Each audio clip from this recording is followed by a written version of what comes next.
वाल्मीकि रामायण के मुताबिक वनवास के दौरान भगवान राम, लक्ष्मण और माता सीता पितृ पक्ष में श्राद्ध करने के लिए बिहार के गया धाम पहुंचे। वहां ब्राह्मण ने भगवान श्री राम और लक्ष्मण को श्राद्ध कर्म के लिए आवश्यक सामग्री जुटाने के लिए कहा। इस पर भगवान राम व लक्ष्मण नगर की ओर सामान लाने के लिए निकल पड़े। ब्राह्मण देव ने माता सीता से आग्रह किया कि पिंड दान का समय निकलता जा रहा है। यह सुनकर माता सीता की व्यग्रता भी बढ़ती जा रही थी, क्योंकि श्री राम और लक्ष्मण अभी नहीं लौटे थे। इसी दौरान दशरथ जी की आत्मा ने उन्हें आभास कराया कि पिंडदान का वक्त बीतता जा रहा है। यह जानकर माता सीता असमंजस में पड़ गई। तब माता सीता ने समय के महत्व को समझते हुए यह निर्णय लिया कि वह स्वयं अपने ससुर राजा दशरथ का पिंडदान करेंगी।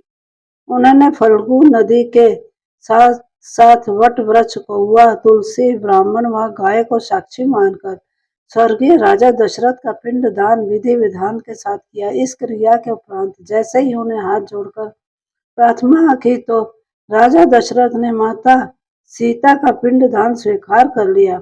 माता सीता इस बात से प्रफुल्लित हुई कि उनकी पूजा दशरथ जी ने स्वीकार कर ली है। इसके बाद उनके मन में संशय भी हुआ कि प्रभु राम इस बात को नहीं मानेंगे, क्योंकि पिंडदान पुत्र के बिना नहीं हो सकता। थोड़ी देर बाद भगवान राम और लक्ष्मण सामग्री लेकर आए और पिंडदान के विषय में पूछा। तब माता सीता ने कहा कि समय निकल जाने के कारण उन्होंने स्वयं पिंडदान कर दिया। प्रभु राम को इस बात का विश्वास नहीं हो रहा था कि बिना पुत्र और बिना सामग्री के पिंडदान कैसे संपन्न और स्वीकार हो सकता है। इसके बाद माता सीता ने कहा कि वहां उपस्थित फल्गु नदी, तुलसी, कौआ, गाय, वट वृक्ष और ब्राह्मण श्राद्ध कर्म की गवाही दे सकते हैं।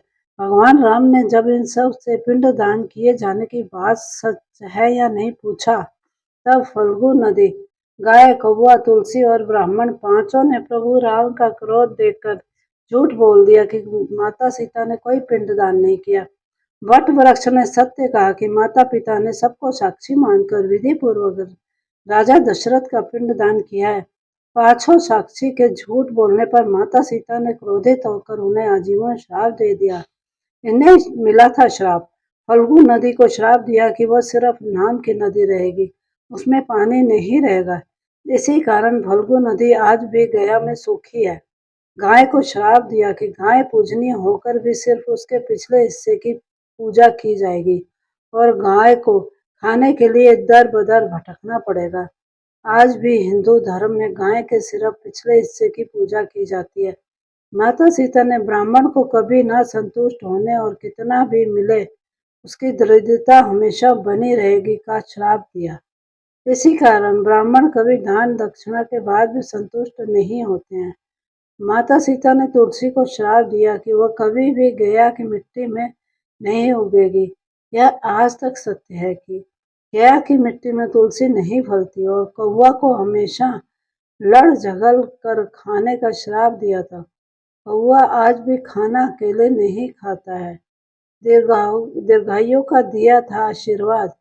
माता सीता ने जहाँ इन पांचों को श्राप दिया, वहीं सच बोलने पर वट वृक्ष को आशीर्वाद दिया कि उसे लंबी आयु प्राप्त होगी, वह दूसरों को छाया प्रदान करेगा। पतिव्रता स्त्री उनका स्मरण करके अपने पति के दीर्घायु की कामना